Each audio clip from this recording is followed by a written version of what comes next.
Ambition increase means employed every possible. তো এটা কি, ধরেন যে সে তার যে গোলটা ফিক্সড হলো, সে তার মাথার মধ্যে আছে যে আমি ওই পোস্টটা দখল করব, ওই পদে আমাকে যেতে হবে, আমি ওই জায়গাটাতে যাব। তো ওই জায়গায় যাওয়ার জন্য, ওই পথটাকে হাসিল করার জন্য, বা তার যে গোল সেটাকে অ্যাচিভ করার জন্য সে যে কোনো পদ্ধতি অবলম্বন করতে পিছপা হবে না। যে কোনো প্রকার এনি টাইপ অফ পদ্ধতি সে অ্যাপ্লাই করবে। তো আমি এর আগে বলেছিলাম আমাদের এই রুব্রিক্সটা জানতে গেলে আমাদের কিছু ইতিহাস জানতে হয়। আমাদের একটা মানে আমাদের সমর যে একাডেমি গুলা আছে, সেই একাডেমি গুলাতে পড়ানো হয় the art of the war. The art of the war বইটা লিখেছেন সানজু, চীনের একজন সমরবিদ সানজু। এই বইটাকে পড়ানো হয়। তো এইটা 1500 শতাব্দীর সময়কার রচিত একটা বই। আজও মিলিটারি একাডেমি গুলোতে সেটা পড়ানো হয়। কিন্তু আজ থেকে, আজ থেকে বলবো না, খ্রিস্টাব্দ পূর্ব 370, 370 বা 283 অব্দ পর্যন্ত আমাদের মহা মানে ভারত মহাবর্ষে একজন সমর কৌশল ছিলেন, একজন পররাষ্ট্র নীতি পররাষ্ট্রবিদ এবং পররাষ্ট্র নীতিবিদ এবং অর্থনীতিবিদ ছিলেন, যার অগাধ পাণ্ডিত্য। আমরা তার নাম জানি যে আচার্য চাণক্য, বলে না চাণক্য নীতি। হ্যাঁ, এই ইন্ডিয়াতে খুবই আহ সে মানে বিখ্যাত। চাণক্য কি ছিলেন? চাণক্য ছিলেন উপমহাদেশের ভারতবর্ষের প্রথম সাম্রাজ্য, মৌর্য সাম্রাজ্যের প্রথম রাজা কে ছিলেন? চন্দ্রগুপ্ত। চন্দ্রগুপ্ত মৌর্য, যেটা খ্রিস্টাব্দ পূর্ব 300 সরি 321 অব্দে তিনি মৌর্যের সিংহাসনে আরোহণ করেন, করে ভারতে মৌর্য সাম্রাজ্য প্রতিষ্ঠা করেন। তার প্রধানমন্ত্রী ছিল, চাণক্য। হ্যাঁ, ইয়েতে আপনারা দেখতে পারেন, দূরদর্শন, দূরদর্শনে একটা ইয়ে দেখাতো, সিরিয়াল দেখাতো, আচারিয়া চাণক্য। আমি দেখতাম ছোটবেলায়, বেশ ভক্তই ছিলাম বলা যায়। এটা এখন ইউটিউবে পাওয়া যায়, আচার্য চাণক্য। দেখেন, অনেক সুন্দর, অনেক কিছু শেখার আছে। যদিও ভালো লাগবে না, মানে আগেকার সময়কার ধারণ করা চিত্রনাট্য তো অত ইয়ে না, কিন্তু অনেক কিছু জানা যায়। তো তিনি ছিলেন চন্দ্রগুপ্তের প্রধানমন্ত্রী। তার ছদ্মনাম ছিল কৌটিল্য। হ্যাঁ, এবং তিনি অর্থশাস্ত্র একটা সংস্কৃত গ্রন্থ তিনি রচনা করেন। এই গ্রন্থটা 15টা খণ্ড ছিল এবং 6000 শ্লোক ছিল। 6000। এই রাজ্যনীতি, অর্থনীতি, সমরনীতি, পররাষ্ট্রনীতি, এই বিষয়গুলা নিয়ে ওই বইটাতে লেখা ছিল। তো সেইখানে একটা শ্লোক হলো সাম দাম দণ্ডভেদ। আমি একটু লিখে দিই, সাম দাম দণ্ডভেদ। সরি, সাম দাম দণ্ডভেদ। রাষ্ট্রনীতির যে কোনো সংঘর্ষ বা যুদ্ধ পরিহার করতে চাইলে এইরকম মানে এর মতন আর কূটনৈতিক মানে মন্ত্র আর হতে পারে না। হ্যাঁ, এবং শুধু সমরনীতিতেই না, নিজের জীবনেও, পারিবারিক জীবনেও, গোষ্ঠীগত জীবনেও, রাজনৈতিক জীবনেও, আমরা এই যে অ্যাসোসিয়েশন করছি, অ্যাসোসিয়েশন জীবনেও এই এই নীতির বাহিরে চলা যায় না। এই নীতি যদি আপনি সঠিকভাবে প্রয়োগ করতে পারেন, তাহলে সেখানে আপনার সফলতা নিশ্চিত। প্রথমটা কি? সাম। সাম মানে কি? সাম মানে হচ্ছে আলোচনার দ্বারা কোন একটা সমস্যা হয়েছে, কোন একটা বিরোধ হয়েছে, কোন একটা বিবাদ হয়েছে, সেটাকে সমাধান করা।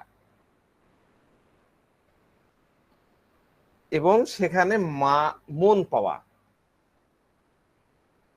আনুকূল্যতা অর্জন করা, মিষ্টি কথা বা যুক্তির দ্বারা, যেখানে মিষ্টি কথা দিতে হবে সেখানে মিষ্টি কথা দিয়ে, যুক্তি দিয়ে রাজি করানো, রাজি করা, তাকে বশীভূত করানো আর কি, বশীভূত করা, এবং একটা মৈত্রী সূত্রে, মৈত্রী বন্ধনে আবদ্ধ হওয়া। দ্বিতীয়টা হচ্ছে দাম। দাম মানে কি? দামের ইয়ে হলো দান। দান মানে কি? উপহার। দানের আরেকটা ইয়ে হচ্ছে ক্ষতিপূরণ। অনেক সময়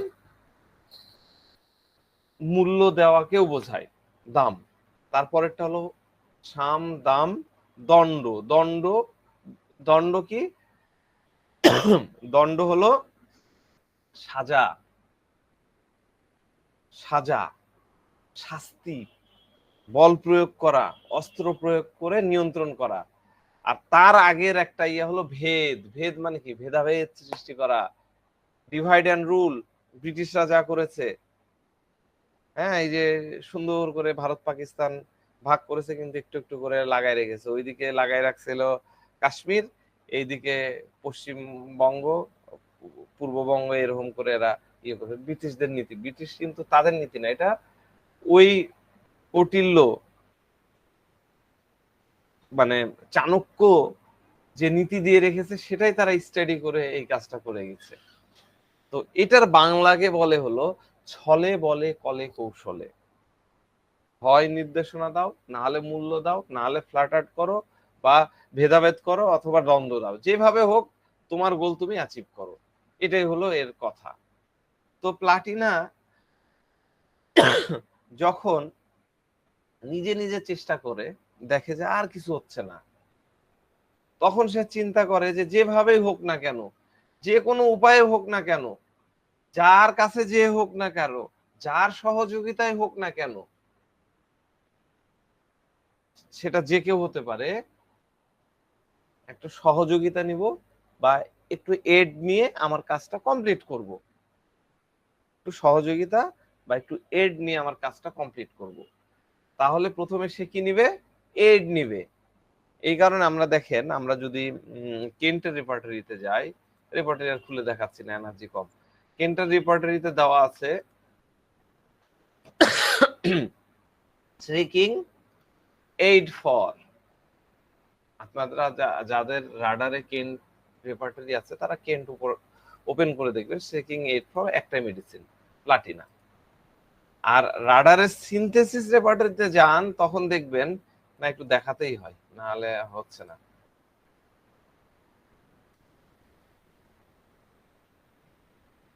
দেখেন, আমি রাডারে গেলাম, এই সিনথেসিস রেপার্টরিতে আছি। সিনথেসিস রেপার্টরি কি দেওয়া আছে? মাইন্ড চ্যাপ্টারে ঢুকলাম, স্ট্রিকিং, SHRI, স্ট্রিকিং এইড, এইড ফর। দেখেন এখানে কিন্তু কোনো রূপ ইয়ে দেওয়া নাই, মেডিসিন দেওয়া নাই। স্ট্রিকিং এইড ফর, কোনো মেডিসিন দেওয়া নাই। এখানে কি লেখা আছে? সি হেল্প, মানে এইড কে তারা হেল্পের মধ্যে ইন্ডিকেট করেছে, ক্রস রেফারেন্স করে দিয়েছে। তাহলে এখানে আমি যদি ডবল ক্লিক করি তাহলে ওখানে চলে যেতে পারতেছি, সিকিং হেল্প ফর। ঠিক আছে, এখানে আবার 10টা মেডিসিন দিয়ে দিয়েছে। এগুলো পরবর্তীতে বিভিন্ন সময় বিভিন্ন জন এগুলো এটাকে এটাকে ঢুকাইছে, কিন্তু এটা কি হচ্ছে? পরবর্তীতে বিভিন্ন জন এটাকে বিভিন্ন ভাবে ঢুকাইছে, সেটা আলাদা কথা। আমরা একটু দেখে নিই। আচ্ছা, এটা গেল। তো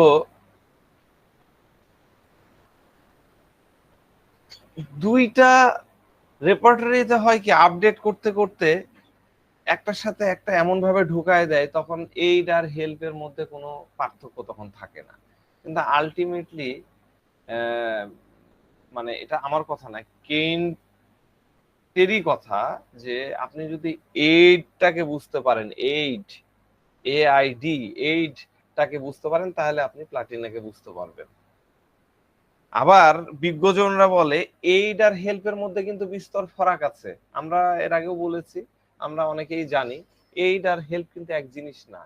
এইড আর হেল্পের মধ্যে ডেফিনেটলি পার্থক্য আছে, কিন্তু আর কি করলো, আমাদের রুব্রিক্স একটার সাথে একটা লাগায় দিল। তো এটাই হলো সমস্যা। তো যাক, আমরা বলি হচ্ছে ফার্স্ট এইড।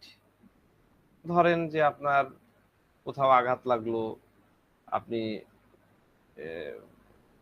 কেটে গেল বা ফেটে গেল, চটে গেল, তখন কি হয়? আপনি ওরকম হলে বাসায় আমাদের কি থাকছে? First aid box. বা আপনি স্কুলে আছেন বা আপনার প্রতিষ্ঠানে আছেন, তখন কি হয়? একটা ফার্স্ট এড বক্স নিয়ে এসে দেয়, তাই না? ফার্স্ট এইড বক্স লেখা থাকে, রেড ক্রিসেন্টের তো খুব সুন্দর এরকম প্লাস চিহ্ন দেওয়া থাকে, বা এরকম একটা চাঁদের মতো চিহ্ন দেওয়া একটা ফার্স্ট এইড বক্স থাকে। তো এই এইড এর অর্থ হলো, যদি এই এইড আপনি পান তাহলে ওটা নিয়ে আপনার কাজ হবে। আপাতত কেটে গেছে বা ফেটে গেছে, ভেঙে গেছে, আপনি ওখান থেকে একটা কিছু বাইর করে একটা আপাতত কাজ চালিয়ে নেন। কিন্তু আপনাকে আলটিমেটলি হসপিটাল পর্যন্ত যেতে হবে।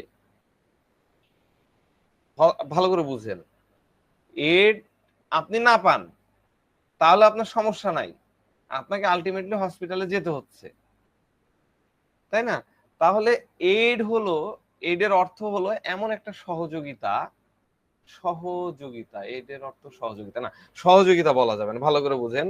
এইড মানে কিন্তু সহযোগিতা বলা যাবে না। সহযোগিতা আপনারা যদি করেন, এইড মানে সহযোগিতা, তাহলে কিন্তু হবে না। সহযোগিতা না বলাই ভালো, বরং আপনি মদদ বলতে পারেন। বাংলা মদদ বললে ভালো হয়। কারণ কাদের সহযোগিতা করা হয়? সহযোগিতা করা হয় হচ্ছে অসহায় লোকদের। অসহায় লোকদের আপনি সহযোগিতা করছেন, সেটা হলো হেল্প, নট এইড। তাহলে এইডের ভালো মানে কিন্তু মদদ করাটাই বেটার। আমরা একটু ডিকশনারি দেখে নিই এইডের মানে কি বলেছে। এইড, এইডের মানে এখানে ওই একই কথাই, সহযোগিতা, আশ্রয়, আনুকূল্য। এখানে এই ডিকশনারি গুলোতে এইডের আমরা যে ফিলিংস ধরে আমরা এইড ওয়ার্ডটাকে ইউজ করব, সেই অর্থগুলো আমাদের ডিকশনারিতে নাই। অতএব ডিকশনারি মানে দিয়ে আপনি যদি প্রয়োগ করতে চান, ডেফিনেটলি আপনি ভুল রোগীকে ভুল ওষুধ দিয়ে দেবেন।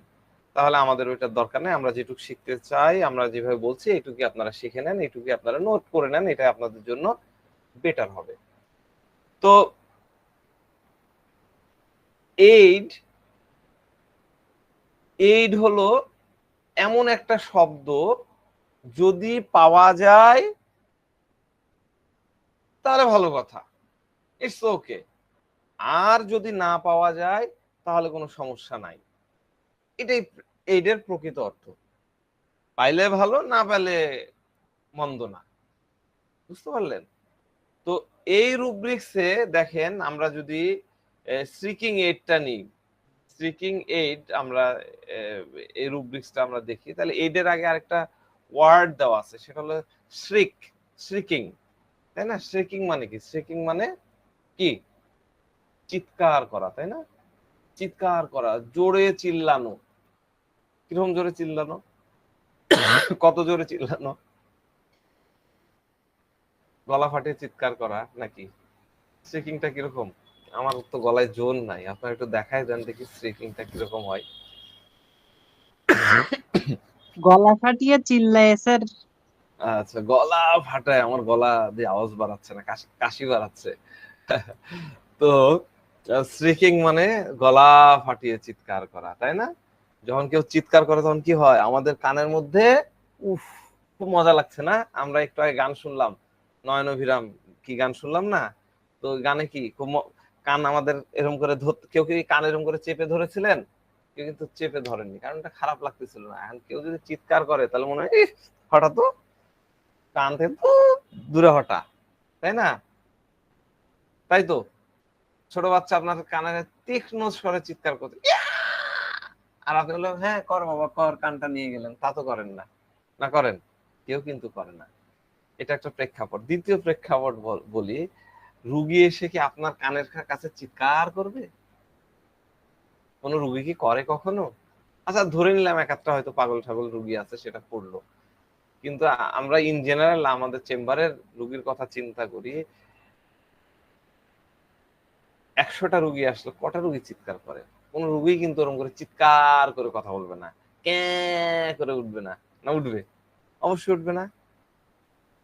তাহলে এটা আমাদের বুঝতে হবে, তাহলে এই চিৎকারটা অন্য কিছু, তাই না? এটা সূক্ষ্ম অর্থ কি? শ্যাডেল, শ্যাডেল মিনিং কি তার, এই শেকিং এর ভাবনাটা কি, আমরা আমাদের চেম্বারে কিভাবে দেখতে পাবো, এগুলো আমাদের জানতে হবে। তো এরা এমন কিছু শব্দ বলবে বা এমন মদত চাইবে, মদত, এমন কিছু শব্দ বা এমন মদত চাইবে, যদি আমরা এই রুব্রিকের মানে এই পুরো রুব্রিকটা বোঝার চেষ্টা করি, তাহলে দাঁড়াবে এমন ভাবে মদত চাইবে, এমন শব্দ ব্যবহার করবে যা আপনার কানে বিঁধবে, আপনার আপনার কান, কান বাদ দেন, কানের কথা বাদ, আপনার শরীরে বিঁধবে, আপনাকে খোঁচা দিবে, খোঁচা। শ্রিকিং এমন চিৎকার যেটা খুব তীক্ষ্ণ, যেটা বিধে, পিয়ার্সিং, যেটা খোঁচায়। আপনার কাছে মনে হয় না ওর কথা শুনবো না, ওর কথা শুনবো না, আপনার কাছে ভালো লাগবে না, এরকম একটা অনুভূতি দিবে। তো এটা যে একবার গলা ফাটিয়ে চিৎকার করতে হবে সেটা কিন্তু না। তো রুগী এসে বলছে, ভালো করে শোনেন, রুগী এসে বলছে যে ডাক্তার সাহেব, হাঁটুতে যে ব্যথা সেটা তো আমি সামলায় নিতে পারতেছি, আমার হাঁটুতে না অনেক ব্যথা, এটা আমি সামলায় নিতে পারতেছি, আমি মেলা কিছু জানি, এই ব্যথা নিয়ে মেলা কিছু জানি, অনেক সিস্টেম আমার জানা আছে, অনেক ভালো করে বুঝেন, আমি কিন্তু রুগীর চিৎকারের কথা বলতেছি না। রুগী আসছে হাঁটু ব্যথা নিয়ে, ডাক্তার সাহেব এই ব্যথাটা তো আমি সামলাই নিতে পারতেছি, আমার মেলা সিস্টেম জানা আছে, আমি তো সব ম্যানেজ করতে পারি ডাক্তার সাহেব, কিন্তু আজকে তো দেখছি আপনার কোনো পেশেন্ট নাই। তার ব্যথার সাথে আমার পেশেন্টের চেম্বারে পেশেন্ট থাকার সম্পর্কটা কোথায়? এই হাসিটা কি হাসি ছিল? কন্টেম্পচুয়াস হাসি, যেটা অবজ্ঞার হাসি দিল। আপনার তো দেখি কোনো রুগীই নাই। এখানে কি সে চিৎকার করলো? সিয়াম কি চিৎকার করেছে? চিৎকার করে, সে সিম্পল কথা বলছে, আমার হাঁটুর ব্যথা, আমি এটা সামলাতে পারি। আপনার তো ডাক্তার সাহেব, আপনার তো চেম্বারে রুগী নাই। খেয়াল করে দেখেন কেউ বলছে কিনা, এখানে রুগী কিন্তু চিৎকার করলো না। আবার এই রুগী বলছে ডাক্তার সাহেব কিছু একটা করেন, আপনার কি কিছু আছে, আমার এই যে কনস্টিপেশনের সমস্যা, কনস্টিপেশনের জন্য আপনার কিছু আছে টাছে নাকি, আপনি একটু দেখেন কনস্টিপেশন, আমার রেগুলার পটির ব্যবস্থা করে দেন, টয়লেটের ব্যবস্থা করে দেন, বাকিটা আমি দেখে নেব। হোমিওপ্যাথিতে কনস্টিপেশনের কিছু আছে কিনা, এটা কি অর্থ? ঠিক আছে, তো দেখেন এখানে কিন্তু কোনো চিৎকারের বিষয় নাই, কোনো শ্রিকের বিষয় নাই, তারপরেও এটাকে কিভাবে অ্যানালাইসিস করছে আপনি দেখেন। তার আগে একটা ইম্পর্টেন্ট কথা আপনাদেরকে বলে রাখি, খুবই ইম্পর্টেন্ট, শ্রিকিংটা যদি আপনি বুঝতে চান, শ্রিকিং, শ্রিকিং ওয়ার্ডটা যদি বুঝতে চান, চেম্বারে রুগী বললে আপনি যদি অনুভব করতে চান, মানে আপনার কানে যদি বাজতে চায় বা আপনার কানে যদি লাগতে চায়, তাহলে আপনাকে সর্বপ্রথম কি করতে হবে জানেন?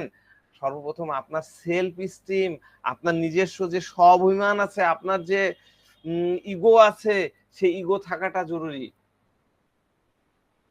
কেন ইগো থাকাটা জরুরি?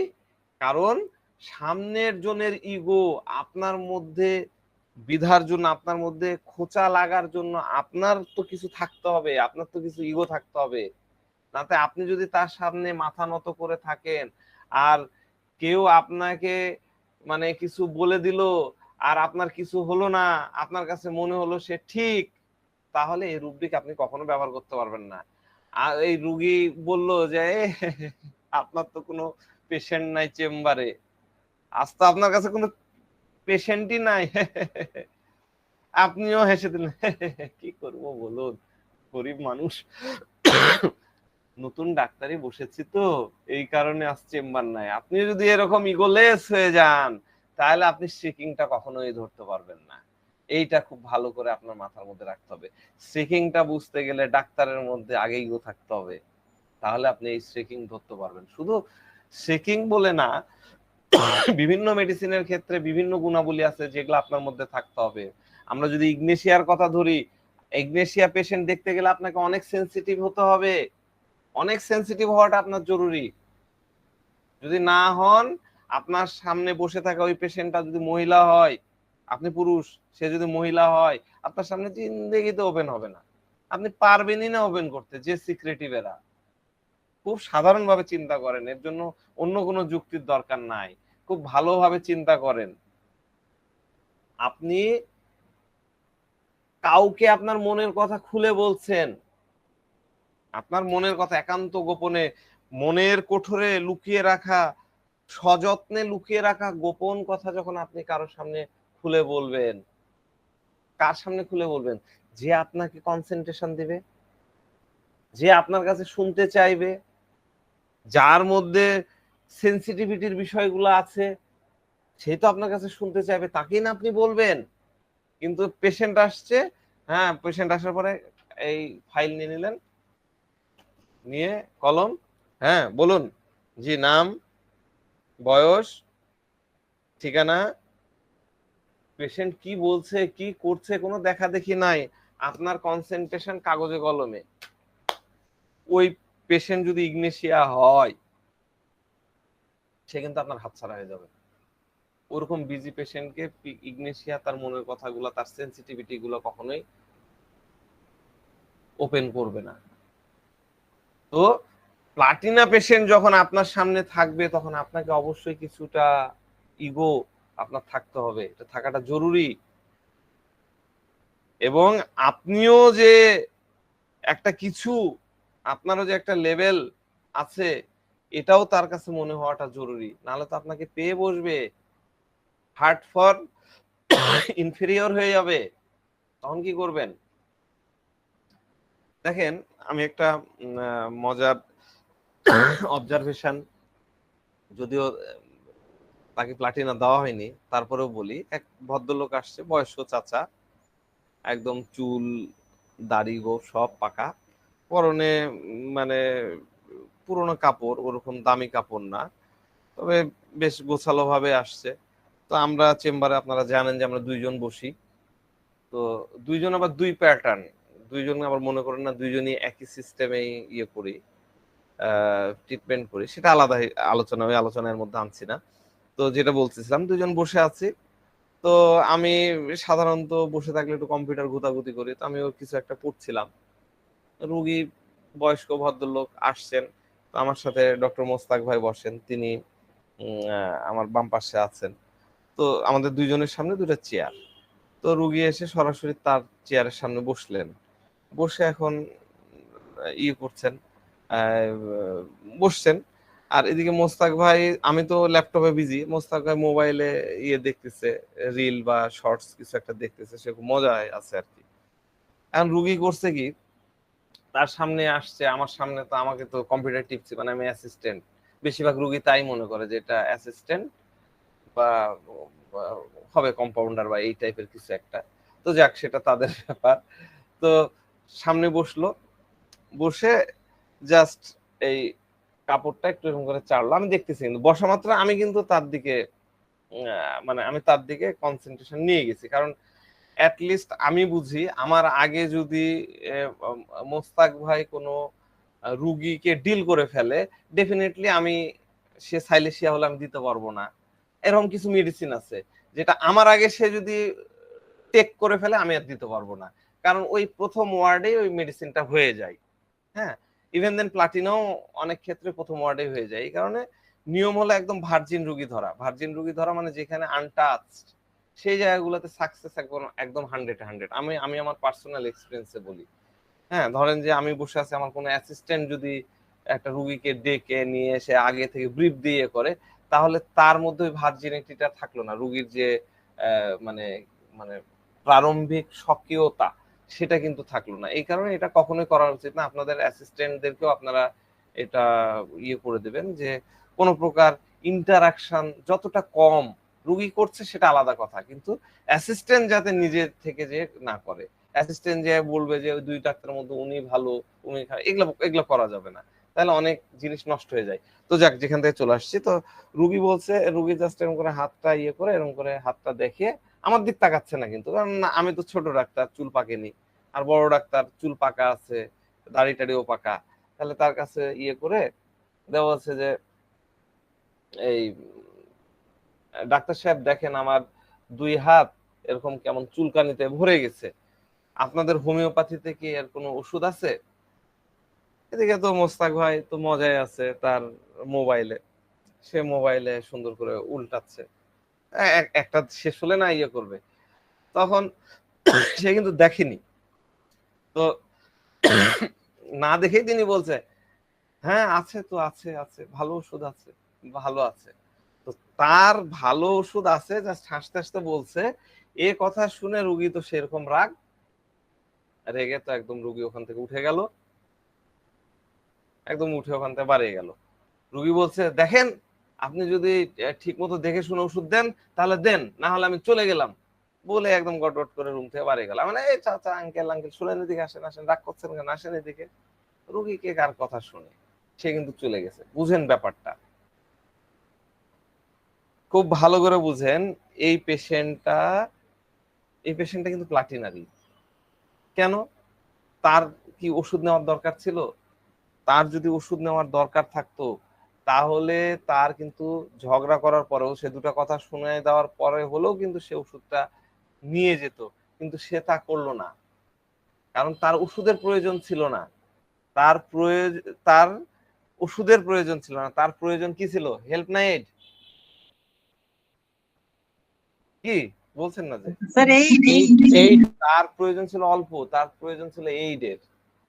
এইড, এইড কি? তার রিসোর্স চাই, সাপোর্টিং জিনিস চাই। যদি না পাওয়া যায় নো প্রবলেম, ধরুন আপনি আপনার মোবাইল নিয়ে ব্যস্ত থাকেন, আপনার রুগী কি বলে, আপনার হোমিওপ্যাথিতে এর ওষুধ আছে, আপনার হোমিওপ্যাথিতে এর ওষুধ আছে, মানে কি? আমি তো এমনি এমনি ম্যানেজ করে নিতে পারছি, যদি আপনার থাকে তাহলে দেন, যদি থাকে তাহলে দেন। সুতরাং এরা হেল্প চাওয়া হলো না। হেল্প করা যায়, হেল্প কাকে করা যায়? যখন সে কমে থাকে, নিজে কমে থাকে। এখন আপনি যদি হেল্প চান তাহলে তো আপনাকে কমে যেতে হবে, কমের দিকে থাকতে হবে। এরা সে জিনিসটা চাইতে পারে না, ঠিক আছে? এরা খুব ভালো করে বুঝেন। তাহলে আপনারা, আমি আরো বলতেছি, কারণ এড নিয়ে কেন যেহেতু বলেছে এড হলেই প্লাটিনা, তাহলে এডটা আমাদের বুঝতে হবে, সাথে হেল্পের সাথেও ডিফারেন্সিয়েট করতে হবে। আমাদের আরেকটা রুব্রিক্স আছে, রুব্রিক্সটা কি? Delusion help calling for, delusion help calling for. হ্যাঁ, তো এই যে হেল্প কলিং ফর, এই হেল্প কলিং ফরটা আমরা বোঝা দরকার। হ্যাঁ, এটা আমাদের বোঝা দরকার।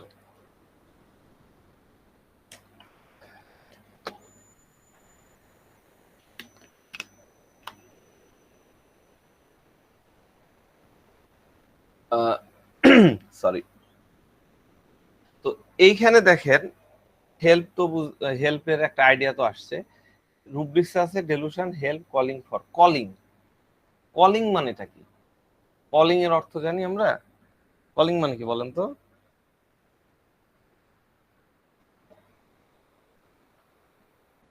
স্যার ডাকা। কলিং মানে ডাকা, তাই না? ডিকশনারি মিনিং গুলো আমাদের হোমিওপ্যাথি থেকে কতখানি আমাদেরকে ইয়ে করে। কলিং মানে ডাকা, ঠিক আছে, কিন্তু আমরা যেটা ব্যবহার করি সেটা হলো, কলিং মানে হচ্ছে ডিমান্ড করা। হ্যাঁ, কলিং মানে হলো ডিমান্ড, ডিমান্ড করা। কলিং এর ডিকশনারিতে খুব সুন্দর করে অর্থ লেখা আছে, to demand or order to undertake a particular activities. Demand, demand থাকতে হবে, অর্ডার, ডিমান্ড। সে ডিমান্ডের সাথে হেল্প চায়, help calling for, delusion help calling for, এটা সবসময় মনে রাখবেন, এর থেকে ভালো অর্থ আর কোথাও পাবেন না। হেল্প কলিং ফর, ডিমান্ডের সাথে হেল্প চায়।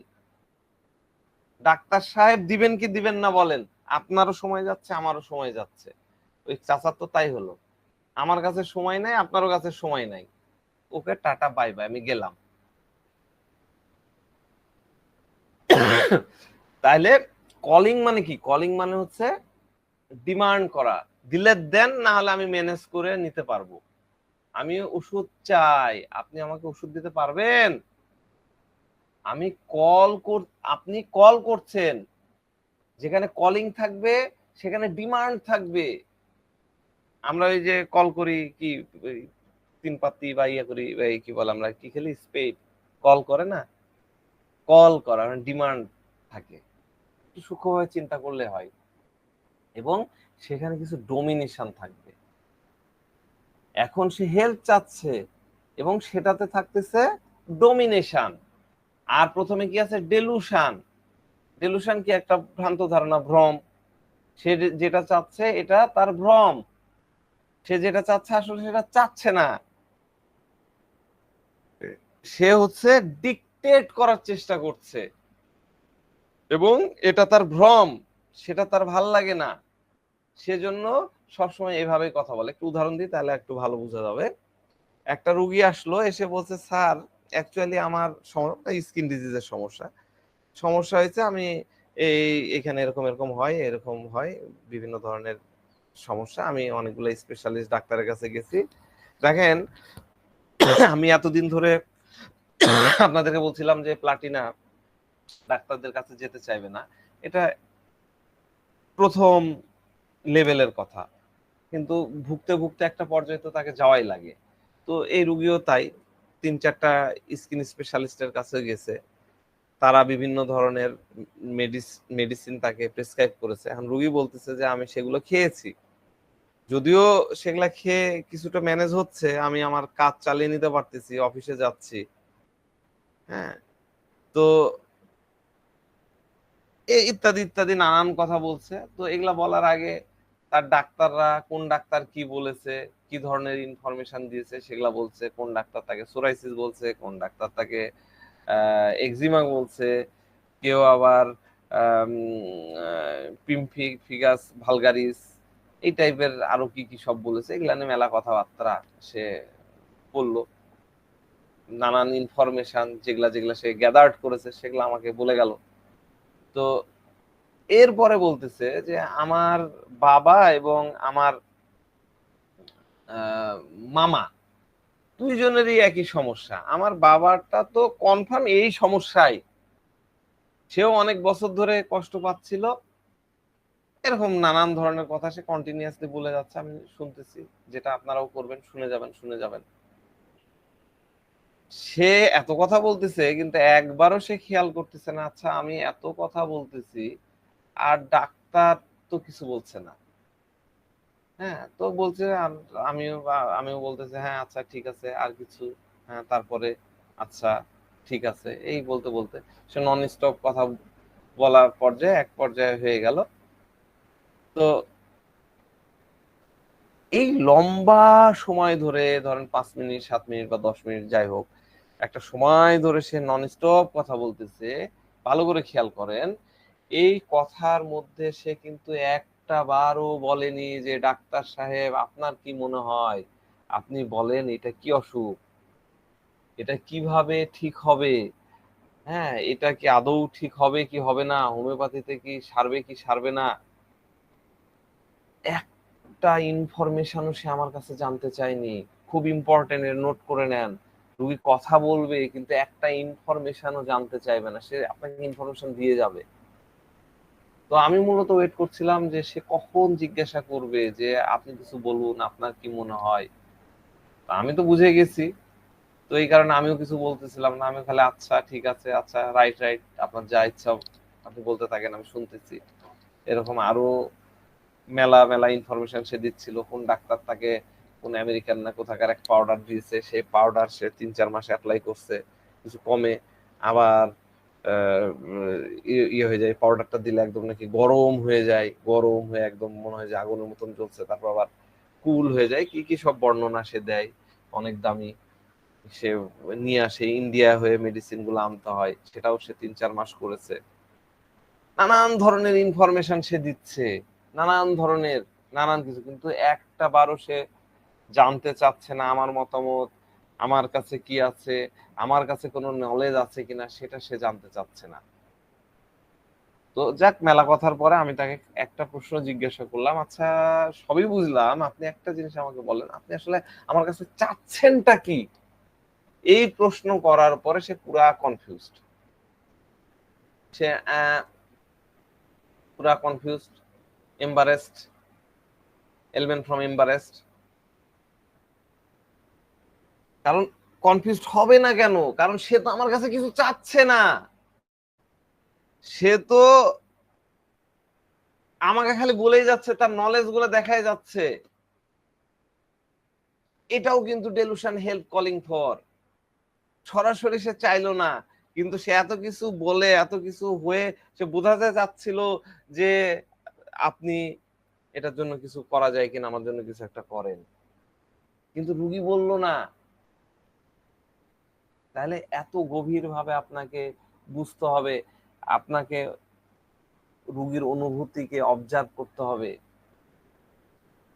এই গত কয়েকদিন আগে, আমি তো আরেকদিন বললাম, পেশেন্ট আসছে, এসে বলতেছে কি রিঅ্যাক্টিভ হাইপোগ্লাইসেমিয়া, রিঅ্যাক্টিভ হাইপোগ্লাইসেমিয়া। অদ্ভুত, এটা কি শুনেছেন? বেশিরভাগ ডাক্তাররাই এটা জানে না, অ্যালোপ্যাথি ডাক্তাররা, হোমিও তো আলাদা কথা, অ্যালোপ্যাথি ডাক্তাররাই জানে না, কলকাতা যেও তারা জানে না, বলতে পারে না। হ্যাঁ, আরেকটা পেশেন্ট বলতেছিল যে ডাক্তার সাহেব, আমার না আমার কি যেন বলতেছিল, আমার কোরাকল লাম্বারে, কোরাকল লাম্বার রিজন, না সরি আমি ভুলে গেলাম, কি একটা ইয়ে করে ট্রাম বলতেছে, মানে সে এত স্পেসিফিক বলতেছে। হ্যাঁ, আমরা তো লাম্বার বুঝি যে লাম্বার এরিয়া, সে একটা নির্দিষ্ট এরিয়ার কথা বলতেছে, যে সেখানে ডাক্তার সাহেব একটা কার্ভেচারের মতন হয়ে গেছে, একটা আহ, আহ, বাঁকার মতন একটা ভাব চলে আসছে, এত স্পেসিফিক।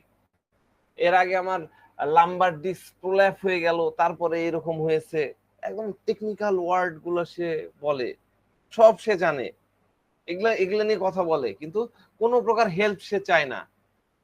সে এটা জিজ্ঞাসাও করে না যে কি কারণে ডাক্তার সাহেব এরকম হয়েছে, আপনি, আপনার কি মনে হয় এর কি কোনো কারণ আছে, আপনি কি এটা নিয়ে কোনো হেল্প করতে পারবেন, কোনো সহযোগিতা করতে পারবেন, সে কিন্তু এরকম বলবে না। কারণ সে সে যদি বলে বলে যে হ্যাঁ ডাক্তার সাহেব, আমি তো এগুলা পড়ালেখা করেছি, আমি তো এগুলা জানি, গুগল দেখেছি, ঠিক আছে। তো এই জায়গা থেকে আমরা একটা কনফিউশনের মধ্যে আসতে পারি, কনফিউশন আমাদের মধ্যে তৈরি হতে পারে যে রুগী এই যে পড়ছে, রুগী নিজে নিজে সব করছে, এটা কি ইন্ডিপেন্ডেন্ট কিনা। আমাদের একটা রুব্রিক্স আছে ইন্ডিপেন্ডেন্ট, হ্যাঁ ইন্ডিপেন্ডেন্ট, আবার প্লাটিনা নাই, সালফার আছে, ইন্ডিপেন্ডেন্ট কিনা। তো বেসিক্যালি এটা ইন্ডিপেন্ডেন্ট না। সালফারে আমরা ইন্ডিপেন্ডেন্ট দেখি, সালফারে ইন্ডিপেন্ডেন্ট আমি মনে বলেছিলাম, এরপরেও একটু আলোচনা করি। সালফার কি, সে নিজে নিজে সবকিছু করতে চায়, কিন্তু সালফার যখন আপনার সামনে আসবে, তখন সে ডাক্তারকে কিন্তু অনেক উপরে রাখবে, অনেক রেফারেন্স দিবে, অনেক একটা হাইটে দিবে। তার কোনো অ্যাক্টিভিটিস, তার কোনো অ্যাকশন বা তার কোনো এক্সপ্রেশনের মধ্যে আপনি পাবেন না সে আপনাকে ইনসাল্ট করছে। তার কোনো কথা আপনাকে বিধবে না, যেমনটাই প্লাটিনার ক্ষেত্রে বিধছে। মজার ব্যাপার হচ্ছে এই দুটা মেডিসিন কিন্তু রেফারেন্স অ্যারাউন্ড দিস, তার আশেপাশে যারা আছে তাদেরকে রেফারেন্স দেয়, সম্মান দেয়, এর মধ্যে পাবেন। কিন্তু আমি কি বলেছিলাম, প্লাটিনা শুধুমাত্র সম্মান তার পরিবারের লোকজনের জন্য, আপনি ডাক্তার, আপনার প্রতি অতটা ইয়া না। সালফার কিন্তু অ্যারাউন্ড দোজ, তার আশেপাশে যারা থাকবে সবাইকে রেফারেন্স দেবে। সালফার আসলেই বোঝা যায় যে এরা কত জেন্টলম্যান। তো একটা পেশেন্ট আসছে, সে তার সবকিছু বললো, সবকিছু বলা শুরু করলো, তো আমি বললাম যে আচ্ছা ঠিক আছে, আপনার মূল কষ্ট কি হচ্ছে সেটা বলেন। তখন আমার তো সেরকম কোনো কষ্ট নাই স্যার।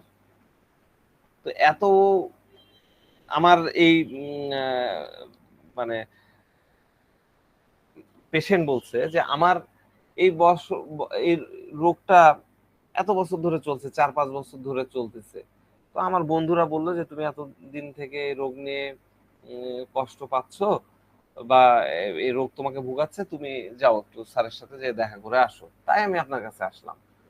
তো কথা বলার সময় এই পেশেন্টের মুখের মধ্যে, আমি সালফারের কথা বলতেছি, কিন্তু পেশেন্টের মুখের মধ্যে এক ধরনের একটা কি বলবো প্রশান্তির একটা আভা পাওয়া যাচ্ছিল। এটা আপনারা দেখতে পাবেন। সে কথাগুলা যখন বলবে, সালফারও কিন্তু অনেক নলেজেবল কথা বলে, অনেক গভীর গভীর কথা বলে, অনেক ডিপ লেভেলের কথা বলে। ঠিক আছে? সেও যখন কথা বলবে তখন এই প্লাটিনার মতো খেয়াল করবে না আপনি শুনছেন না কি করছেন, বা আরেকজন শুনতে বিরক্ত হচ্ছে কিনা, এগুলা দেখা দেখে না। সে কিন্তু তার কথা অনর্গল বলে যাবে। হ্যাঁ, বলেই যাবে, একটার পরে একটা বলেই যাবে। হ্যাঁ, কিন্তু সালফার পেশেন্ট বলবে কি জানেন? বলে হ্যাঁ স্যার, এই আপনি একটু চেষ্টা করেন, আমরা দুজন মিলে এই রোগকে সারাই ফেলবো। হ্যাঁ, মানে কি, না আমি তো করছি, আমি তো এতদিন ধরে আছি, আর সাথে আপনাকে পেলাম, এবার দুজন মিলে আরো আরো দ্রুত, আরো ফাস্ট এখান থেকে রিকভার হবে। হ্যাঁ, আর যদি ক্যালকেরিয়া কার্ভ হয়, এই ইয়াতে মেডিসিনে ইয়ের মধ্যে আমরা দেখতে পাই ক্যালকেরিয়া কার্ভকে ইন্ডিপেন্ডেন্টের মধ্যে, প্লাটিনা যেহেতু নাই। ক্যালকেরিয়া কার্ভ হলে তো কোনো কথাই নাই, ওর তো ভয়, চোখে মুখে ভয়। ডাক্তার সাহেব ভেঙে ভেঙে যায়নি তো? দেখেন না, দেখেন দেখেন, কোনো মুখে হাসি নাই, একদম এইরকম। আপনি যদি মনে করেন যে এমআরআই করতে হবে, আমি এমআরআই করবো না, অন্য কিছু আপনি যেটা বলবেন আমি সেটা করব। আপনি খালি বলেন স্যার, আমি করে নিয়ে আসতেছি। হ্যাঁ, আমার না প্রতিবেশীরও একই সমস্যা হয়েছিল, ওরও ডিস্ক প্রলেপ হয়ে গেছিল। হ্যাঁ, ওখান থেকে ওই এইরকম একটা অ্যাক্সিডেন্টের পরে এরকম হয়ে গেছিল, তো আমার আবার ওরকম হয়ে যায়নি তো? এরকম এক ধরনের ভয় থাকবে, যদিও সেও ইন্ডিপেন্ডেন্ট। তো হয় কি, প্রত্যেকটা পেশেন্টের মধ্যে আমরা আলাদা আলাদা বিহেভিয়ার পাই। Calcarea carb, Stramonium, Hyoscyamus. হ্যাঁ, এরা হেল্প চায়, এরা মাথা নত করবে। হেল্প নিতে গেলে কি সামনে আগাতে হয়, তো এরা আগায়। চোখে মুখে ভয় থাকে, কনফিডেন্স থাকে না। কিন্তু প্লাটিনা একদম পুরা অহংকার পূর্ণ। আমার কোনো কিছুর প্রয়োজন না, আমার তো সবই আছে, আমার সবই আছে। আপনার যদি কিছু থাকে তাহলে দেন, একটু দেখি দেখি। প্লাটিনা আর সালফার, হ্যাঁ ডাক্তার সাহেব আমি তো চালিয়ে নিতে পারছি, তারপরে আপনাকে নিয়ে আমরা দুজন মিলে এটাকে নাহলে ঠিক করে ফেলবো। এই সূক্ষ্ম সূক্ষ্ম ওয়ার্ডের পার্থক্যগুলো আমাদের অনেক ধৈর্য সহকারে শুনতে হয়, অনেক সতর্কতার সাথে এগুলাকে পার্থক্য করতে পারলে ওই দুই একটা লাইনে কিন্তু মেডিসিন দিয়ে দেওয়া সম্ভব হয়। কারণ হ্যানিম্যান বলেছেন, অ্যাজ এ অবজারভার আপনাদেরকে কি করতে হবে, রিড বিটুইন দ্য লাইন, একদম দুটো লাইনের মাঝখানে কি আছে সেটা দেখতে হবে, তাই না? দুটো লাইনের মাঝখানে কি ফাঁকা কিছু নাই? সেটা কিন্তু না। ডিপ লেভেলের আন্ডারস্ট্যান্ডিং আপনাদেরকে থাকতে হবে। সালফার কি বলে যে টাইম লাগে লাগুক স্যার, এটা তার ওয়েলথ, টাইম লাগে লাগুক, সমস্যা নাই, এটা তার ওয়েলথি ফিলিং, সময় লাগুক, আমরা করে ফেলবো, একসময় ঠিক হয়ে যাব। ঠিক আছে, আপনি সাথে থাকেন, আপনি করলেই হবে। ঠিক আছে, এগুলো এই অবজারভেশন গুলো আপনাকে কিন অবজারভার হতে হবে, তাহলে আপনি এই ইয়েগুলো দেখতে পাবেন। আর প্লাটিনা একদম চেয়ারে একদম হেলান দিয়ে, হাত এরম করে হাত তুলে দিয়ে একবারে বসে ইয়ে করবে। আর স্টামোনিয়াম ইয়া ক্যালকেরিয়া সামনের দিকে ঝুঁকে এসে কথা কিছু হয়েছে নাকি, হেল্প দরকার? তো সহযোগিতা চাইতে গেলে তো আপনাকে সামনের দিকে এগোতেই হবে। আপনি সামনের দিকে না গেলে কি করে হেল্প নেবেন? হেল্পের জন্য আপনাকে সামান্য কিছু হলেও আগাতে হবে। এখন আপনি বলবেন যে সামান্য আগানো কথা বলতেছেন, আর এই যে একটা রুব্রিক্স দেখাই আপনাদেরকে।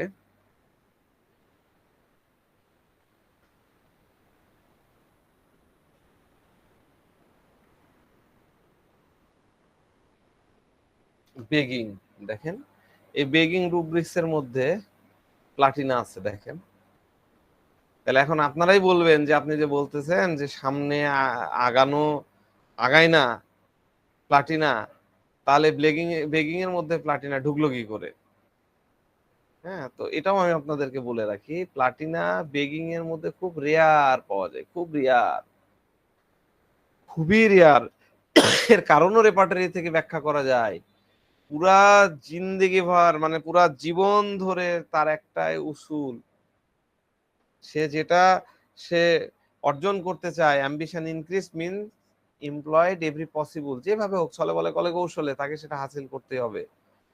তো এই জন্য কখনো কখনো সে হয়তো ওই ঢং করে বেগিং এর, কিন্তু সেটা বেগিং পর্যায়ে পড়বে না। ঠিক আছে, যাক, সেটা আলাদা বিষয়, আমি পরে আসছি আলোচনায়।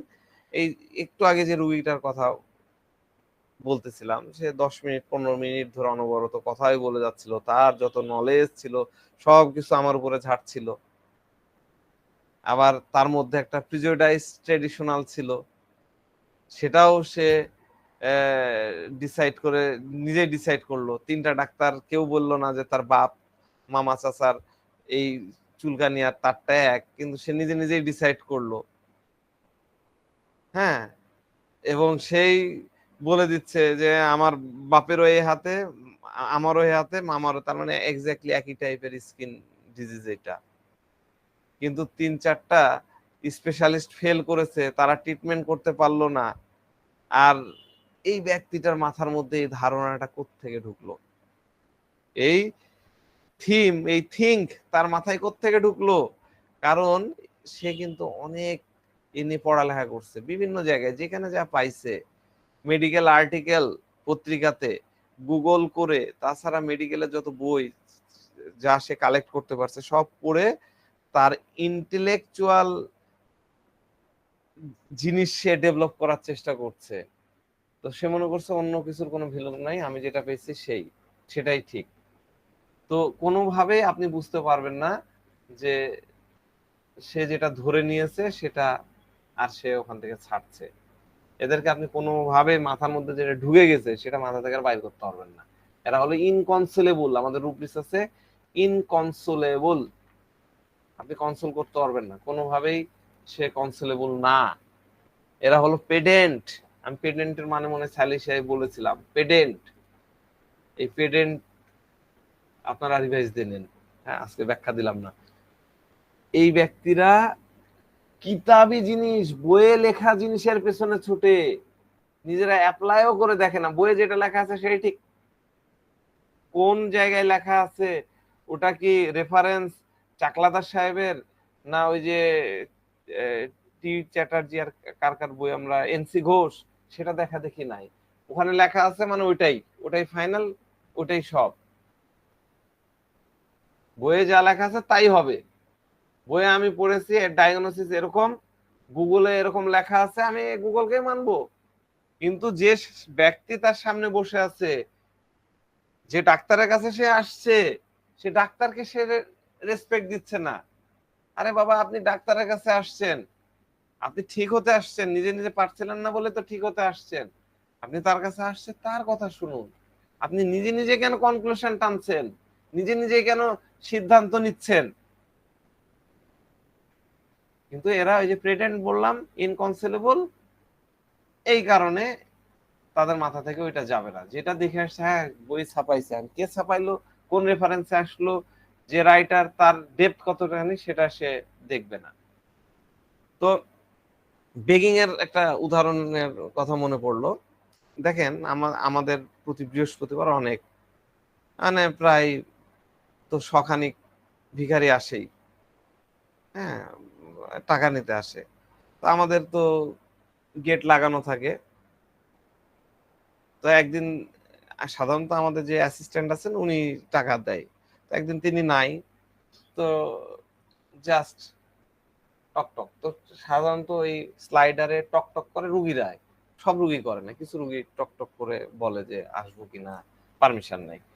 তো টক টক টক করছে, কিন্তু নিচে তো দেখা যায় স্যান্ডেলের পার্ট, দেখে মনে হলো না রুগী টাইপের কেউ। তো যাক, উঠে যে ইয়ে করলাম, তো জাস্ট এই যে থালা, আমার সামনে একটা থালা আছে, তো থালা নিয়ে, তো দেখেই আসলে ওর ইয়ে দেখে বিরক্ত লাগতেছিল, মানে ইশারাটা দেখে। হ্যাঁ, তো জাস্ট আমি কি করলাম কি, এই যে মানে দুই 2 টাকার কয়েন, আমরা 2 টাকার কয়েন দিয়ে এরকম 2 টাকার কয়েন এরকম করে বাহির করে জাস্ট ইয়ে করছি,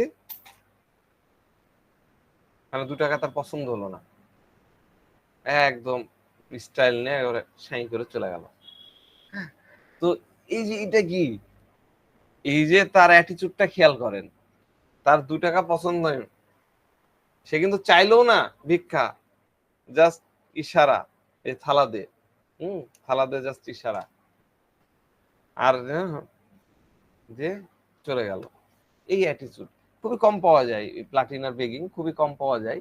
তো এটাও আপনারা দেখতে পাবেন, এদের অ্যাটিচিউড, মোট মোট মোট কথা, এরা কিছু চাইবে, সেই চাওয়াটাও আপনার বুকের মধ্যে খোঁচা মারবে, আপনার বুকে বিঁধবে। তারা যে অ্যাটিচিউড, তারা যে তরিকা অ্যাপ্লাই করে, তারা যে মানে জেস্চার করবে, সেটা আপনার এখানে এখানে হার্ট করবে, তাদের বেগিংটাও। তো যাক, একটা গল্প একটু বলি। আমাদের এইখানে এই এখন এদের বেশ আনাগোনা পাওয়া যাবে, এই সাধারণত ধর্মীয় অনুষ্ঠানগুলোর আগে এদের আনাগোনাটা বাড়ে। এরা হলো সুরমা আতর বিক্রেতা। তো আমি এই ফেরিওয়ালাদেরকে খুব ভালো করে অবজার্ভ করি। তো এক সুরমা আতর বিক্রিওয়ালাদের মানে মহাজন আর কি, সেও আগে ইয়ে করতো, আমিও কিনেছি তার কাছে, আতর কিনেছি। তো ফেরি করে করে বিক্রি করতে, এখন তার সাগরেদ রাখা আছে, ওদেরকে দিয়ে দিয়েছে, ওরা বিভিন্ন জায়গায় ফেরি করে, আর ওই একটা হিসাব নেই, শেষে টাকা তুলে তুলে খায়। তো মাথায় একটা লম্বা পাগড়ি, হ্যাঁ, একটু সুরমা দেয়। এই শিক্ষিত কোনো ব্যক্তি না, হ্যাঁ, কথা বললে বোঝা যায় অত শিক্ষার দৌড়বড় নাই, বা তার লেবাস দেখে মনে হবে অনেক পরেশগার ব্যক্তি। আমার কাছে মনেই হয়নি যে সে ওরকম পরেশগার, বিজনেসটাই হলো তার এরকম ফেরি করে বিক্রি করা, তার সাগরেদদেরকে চড়ানো। তো আমাদের ওখানেই, সে বাটার মোড়ের ওই জায়গায় মানে ইনস্ট্রাকশন দেয় মাঝে মধ্যে, দেখি ওখানে আমি দুইটা শ্রেণীর দেখি, এক হলো এই বাদামওয়ালার এক শ্রেণী আছে, আর এই ফেরিওয়ালা, এই আতর সুরমাওয়ালা। তো এখন আমি এর আগে ওকে দেখেছি, তো এখন সে ওই আমাদের গলির ওইখানে এসে সামাও এসে আমার চেম্বারে আসলো। চেম্বারে সেদিন আবার কোনো পেশেন্টও ছিল না, আমি বসেছিলাম দিনের বেলা, সেরকম কেউ নাই। তো চেম্বারে এসে বলতেছে যে, ডাক্তার সাহেব, এদিক দিয়ে যাচ্ছিলাম, দেখলাম যে আপনার চেম্বারে কোনো পেশেন্ট নাই, তো ঠিক আছে, আপনার কাছ থেকে একটা ওষুধ নিয়ে যাই, আপনারও কিছু বিজনেস হোক, আমারও কাজ হোক। চিন্তা করেন কথাটা, মানে তার ভাবটা হলো আমাকে দয়া করতে আসছে, কথা বলে স্টাইলটা দেখেন তার, মানে সে কি স্টাইল ফলো করছে, কথা কি বোঝাতে চাচ্ছে। হ্যাঁ, তো সে তার চাওয়া, সে এমন একটা কথা বলে দেবে যেটাও আপনাকে আসলে খোঁচা দিবে, যে দিক দিয়ে যাচ্ছিলাম, আপনার দেখলাম আপনার ফাঁকা নাই, তো আমার ওই সমস্যা, আপনার জন্য আমি ওষুধ নিই, আর আপনার একটু বিজনেসটা হয়ে যাক, আপনার একটু ব্যবসা করে দিই, এই টাইপের কথাবার্তা। তো এরকম পেশেন্ট আসলে কয়জন আসে? আপনি হয়তো এরকম কথা অনেকেই বলেছে, আপনি হয়তো খেয়াল করেননি, এখন খেয়াল করবেন, আর সুন্দর সুন্দর করে ওষুধ দিয়ে দিবেন, দেখবেন রেজাল্ট কেমন হয়। কিরকম কথা, যে আপনি ফাঁকা বসে আছেন, ভাবলাম আপনার কাছ থেকে ওষুধ নিয়ে নিই, আপনি ফাঁকা, আপনাকে খোঁচা মেরে দিল, কিন্তু আপনি ফাঁকা বসে আছেন। ঠিক আছে। তো আরেকটা কেস একটু শেয়ার করি, সেটা হলো যে এক ভদ্রলোক রেগুলার, আমি কিন্তু এই সব ডেলুশন হেল্প কলিং ফর আর এই এইড নিয়ে আপনাদেরকে বোঝাচ্ছি, হ্যাঁ। তো এই ভদ্রলোক তার বউয়ের সাথে রেগুলার আসতো, 5-6 বার আসছে, কখনোই কোনো ওষুধ নেয়নি। তো সে করতো কি, চেম্বারে এসে, ধরেন যে আমার ওখানে কিছু ম্যাগাজিন বা বই টাইপের আছে, বউকে পাশে জাস্ট এইভাবে এইরকম করে ধরবে, ধরে এইভাবে বসবে, আমি কথা বলতেছি, বউয়ের সাথে কথা হচ্ছে, তার কোনো ইয়ে না, প্রতিবারই একই কাজ। মাঝে মধ্যে একটু তাকালো কি তাকালো না, দেখা দেয় না, এভাবে পড়ে যাচ্ছে নন স্টপ, মানে দেখলেই বিরক্ত লাগে। হ্যাঁ, দীর্ঘক্ষণ এইভাবে সামনে এরকম হয়ে যদি কেউ করে, বা ধরেন আপনি কেস টেকিং করতেছেন, তখন কেউ যদি এরকম খালি মোবাইলে ঘাটাঘাটি করতে থাকে, তখন আপনার কেমন লাগবে? বিষয়টা এরকম আর কি। তো তার এই অ্যাটিচিউডটাও আমার মনের মধ্যে অনেক কষ্ট দেয়, অনেক বিধে। তো এইভাবে 4-5টা সেশন যাওয়ার পরে আমি তো ওয়েট করছিলাম যে বেটা তো একবার না একবার কোনো ওষুধ চাবি, চায়ও না। তো যাক, এই সময় চলে আসছে 4-5 সেশন পরে, এবার তার বইয়ের কথা শেষ, এবার বলছে যে ডাক্তার সাহেব, আপনার কি কোমরের ব্যথার কোনো ওষুধ আছে? সাথে কনস্টিপেশন আছে, হোমিওপ্যাথিতে কি ওষুধ হয় কনস্টিপেশনের? যদি থাকে তাহলে কিছু দিয়ে দেন।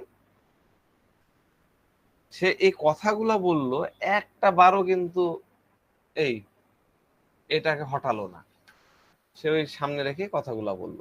যাই হোক, তাকে দুটো ওষুধ দিয়ে দিলাম। দেওয়ার পরে তার আর কোনো পাত্তা নাই। এরপরেও তার বউ দুবার আসে, ওষুধ নিয়ে গেল, সে বউয়ের সাথে আসছে, একই কাহিনী। রেজাল্ট নাই না, রেজাল্ট নাই, অ্যাটিটিউডও চেঞ্জ নাই, তাহলে দেখি কি বলে। তো তাকে জিজ্ঞাসা করলাম, কি ব্যাপার, ওষুধ নিয়েছিলেন, আপনার কি অবস্থা? তখন বলছে যে ও কোমরের ব্যথা তো ঠিক হয়ে গেছে, আর কনস্টিপেশনও ঠিক হয়ে গেছে।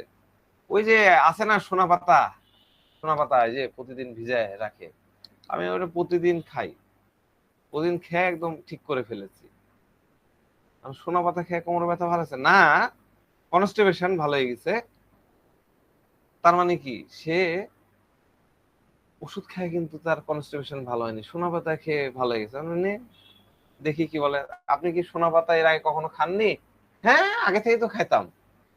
তাহলে তখন যে ভালো হয়নি? না, এই তো আর কি, বলে চেপে গেল। তার মানে কি, ওষুধ কাজ করেছে। রুগী বলতেছে, নিজে নিজেই বলতেছে যে আপনার এই প্রথম ওষুধটা আমি খাইছি, দ্বিতীয়টা তো খাইনি। কেন? কেন খাননি? বলে প্রথমটা খাই তো ব্যথা ভালো হয়ে গেছে, কনস্টিপেশনটাও ঠিক হয়ে গেছে, তার খাইনি। কিন্তু সে এখনো সোনা পাতা, সে কি বলছে, আমি এখনো সোনা পাতা খাচ্ছি, মানে কি, সে আপনাকে ক্রেডিট দেবে না, আমাকে ক্রেডিট দেবে না। এটাই হলো এইড। কিছুটা এইড নিল, তার কাজ হইল। সিকিং হেল্প, এটাও সিক করা, সিক করলো, অল্প কিছু এইড। তো প্লাটিনাতে দেখেন, প্লাটিনাকে আপনারা পাবেন আনগ্রেটফুল বলে আমাদের একটা রুব্রিক্স আছে, আনগ্রেটফুল। ঠিক আছে, আনগ্রেটফুল, আনগ্রেটফুল, এরা আসলে আনগ্রেটফুল। এরা কারো কাছ থেকে হেল্প নিতে চায় না, আবার সব সময় নিজের মধ্যে অনেকগুলো অপশন ঠিক করে রাখে, মানে ক্রেডিট যাতে অন্যের ঘাড়ে না যায়। ঠিক আছে, কারণ ওই যে নেট্রামিউর ইন্ডিগনেশনের মধ্যে আছে, আর আছে এলিমেন্ট ফ্রম ইন্ডিগনেশনের মধ্যে। আপনি প্লাটিনাকে পাবেন এলিমেন্ট ফ্রম ইন্ডিগনেশনের মধ্যে। ঠিক আছে, এলিমেন্ট ফ্রম অনার উন্ডেড এর মধ্যে আমরা অরামমেটকে ওখানে পাই। অরাম মনে করে কি জানেন, অরাম মনে করে যে নিজেকে কম ভাবে। তারা মনে করে যে দুনিয়াতে সে ফিট না, আমি ভুল জায়গায় চলে আসছি। মানে আমাদের রুব্রিক্স আছে delusion, unfit world, he is unfit for the world, he is unfit for the delusion, unfit world, he is unfit for the, আমি যে দুনিয়াতে আছি এটা আনফিট জায়গা, আমি এই দুনিয়াতে আনফিট জায়গা। কিন্তু প্লাটিনার ভাবনাটাই আলাদা। প্লাটিনা বলে দূর, আমি কোন জায়গায় আসছি, এই জায়গায় তো আমি থাকার না, আমি ভুল জায়গায় সৃষ্টিকর্তা আমাকে পাঠাই দিয়েছে, বাংলাদেশের মতন থার্ড ওয়ার্ল্ড কান্ট্রিতে আমাকে পাঠাই দিয়েছে। এখানে আমার জন্মানো উচিত না, আমার জন্মানো উচিত ছিল সুইডেনে, অস্ট্রেলিয়া, আমেরিকায়। তার কাছে মনে হয় যে বাংলাদেশের কি ছোট লোকের মতন কথা বলে, কি কথা ভাষায় কথা বলে, চাপায়ের ভাষায় কথা বলে, রাজশাহী লোক, নোয়াখালীর ভাষায় কথা বলে, নোয়াখালীর লোক। এদের মধ্যে তার একটা কিরকম যেন ফিলিংস তৈরি হয়। সে মনে করে না, আমি এদের কেউ না, আমি অন্য জায়গায়, আমার জায়গাটা অন্য জায়গায়। ঠিক আছে, আর অরামমেট মনে করে যে আমি আসলে এদের যোগ্য না, আমারই আসলে, আমি খুব মানে কম, আমি এরকম জায়গায় পড়ে গেছি। এটা হলো এই দুই দুই জিনিস মানে দুই মেডিসিনের পার্থক্য আর কি।